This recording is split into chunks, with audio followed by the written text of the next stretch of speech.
Bonsoir, bienvenue. J'espère que vous avez passé une agréable journée en compagnie de notre Dieu. Ce soir, nous arrivons à la seconde partie du chapitre 5 de notre livre, La vérité sur les anges de Ellen G. White. Satan va mettre à exécution son plan de faire tomber la race humaine. L'entrée du péché dans le monde va créer bien des désagréments à nos premiers parents, Adam et Ève.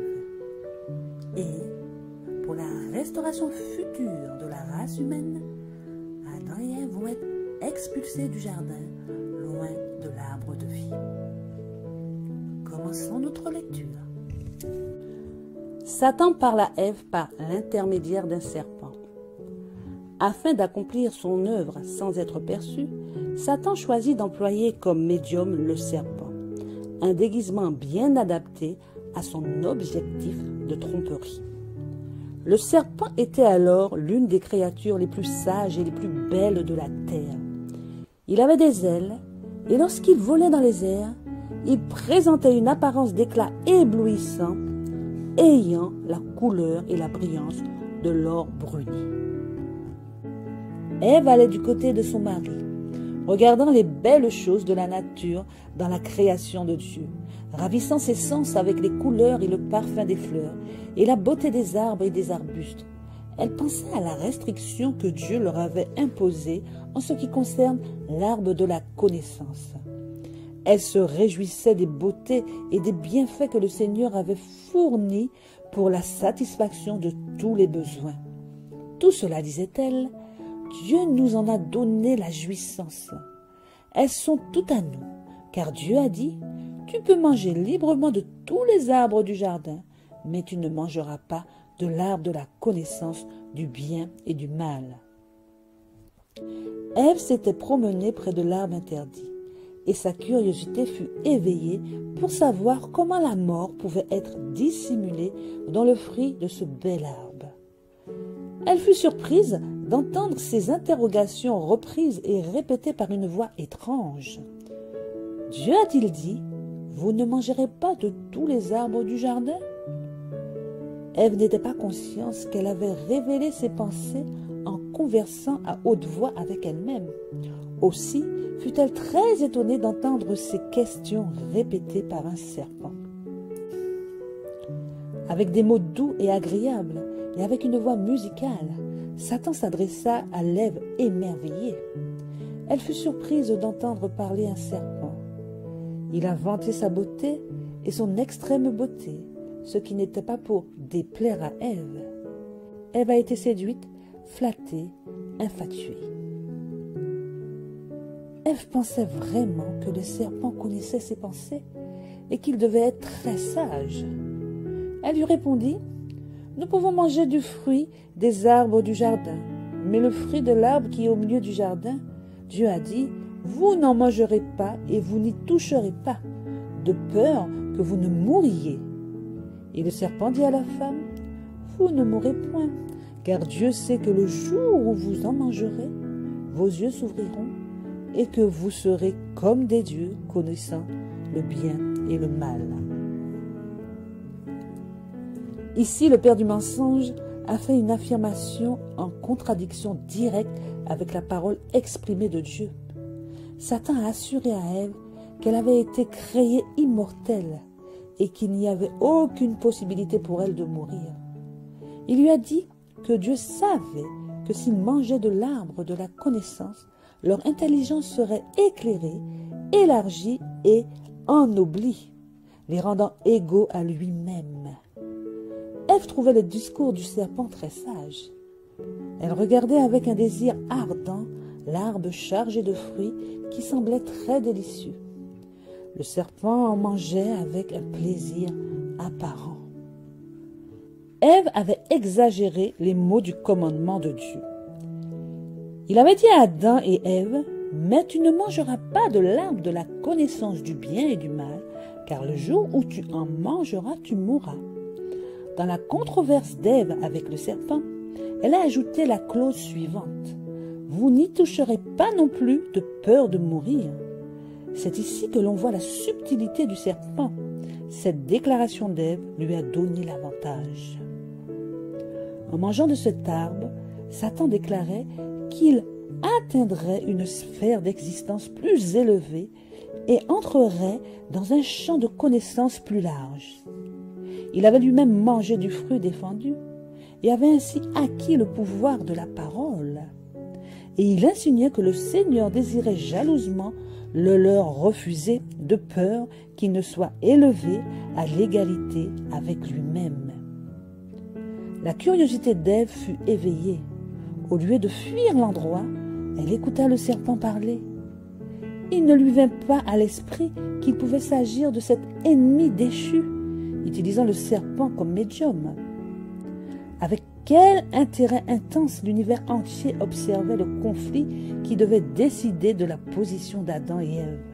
Avec quelle attention les anges écoutaient les paroles de Satan, l'initiateur du péché, alors qu'il plaçait ses propres idées au-dessus des commandements de Dieu et cherchait à rendre inopérante la loi de Dieu par son raisonnement trompeur. Avec quelle anxiété il attendait de voir si le couple saint allait se laisser tromper par le tentateur et céder à ses armes. Satan représentait Dieu comme un trompeur, comme quelqu'un qui voulait priver ses créatures du bénéfice de son plus grand don.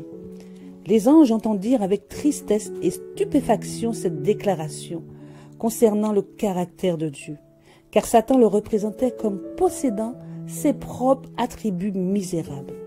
Mais Ève ne fut pas épouvantée d'entendre le Dieu saint et suprême ainsi faussement accusé. Le tentateur cueillit le fruit et le passa à Ève. Celle-ci le prit dans sa main.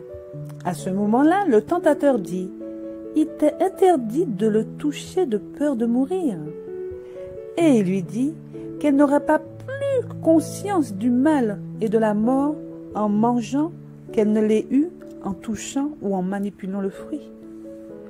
Ève était enhardie parce qu'elle ne ressentait pas les signes immédiats du mécontentement de Dieu. Elle pensa que les paroles du tentateur étaient sages et correctes. Elle mangea et se réjouit du fruit. Il semblait délicieux à son goût, et elle s'imagina qu'elle réalisait en elle-même les effets merveilleux du fruit. Il n'y avait rien de toxique dans le fruit de l'arbre de la connaissance lui-même, rien qui puisse causer la mort en y prenant part. L'arbre avait été placé dans le jardin pour tester leur loyauté envers Dieu. Ève mange le fruit et tente Adam. Ève mangea et s'imagina qu'elle ressentait les sensations d'une vie nouvelle et plus exaltée. Elle n'a ressenti aucun effet néfaste du fruit, rien qui puisse être interprété comme signifiant la mort, mais, comme l'avait dit le serpent, une sensation agréable qu'elle s'imaginait être celle que ressentent les anges. Elle cueillit alors du fruit pour elle-même et mangea, et s'imagina qu'elle ressentait le pouvoir vivifiant d'une existence nouvelle et élevée, résultat de l'influence exaltante du fruit défendu. Elle était dans une excitation étrange et contre nature lorsqu'elle cherchait son mari, les mains remplies du fruit défendu. Elle lui rapporta le sage discours du serpent et voulut le conduire immédiatement à l'arbre de la connaissance. Elle lui dit qu'elle avait mangé du fruit et au lieu de ressentir un sentiment de mort, elle se rendit compte d'une influence agréable et exaltante. Dès qu'Ève eut désobéi, elle devint un moyen puissant pour provoquer la chute de son mari. Une expression de tristesse apparut sur le visage d'Adam. Il semblait étonné et alarmé. Aux paroles d'Ève, il répondit que ce devait être l'ennemi contre lequel ils avaient été prévenus et que par la sentence divine, elle devait mourir. En réponse, elle le pressa de manger, répétant les paroles du serpent selon lesquelles il ne devait pas mourir. Elle pensa que cela devait être vrai, car elle ne ressentait aucune preuve du déplaisir de Dieu. Adam comprit que sa compagne avait transgressé le commandement de Dieu.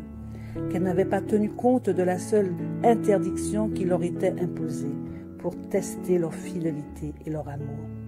Une lutte terrible s'est engagée dans son esprit. Il regrettait d'avoir permis à Ève de s'éloigner de lui, mais maintenant l'acte était accompli. Il devait être séparé de celle dont la compagnie avait été sa joie. Comment pouvait-il en être ainsi? Il résolut de partager son sort. Si elle devait mourir, il mourrait avec elle. Après tout, raisonnait-il, les paroles du serpent sage ne seraient-elles pas vraies? Ève était devant lui aussi belle et apparemment aussi innocente qu'avant cet acte de désobéissance. Elle exprimait un plus grand amour pour lui qu'auparavant. Aucun signe de mort n'apparaissait en elle, et il décida de braver les conséquences. Il saisit le fruit et le mangea rapidement.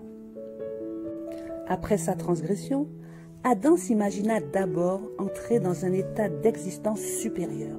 Mais bientôt, la pensée de son péché le remplit de terreur.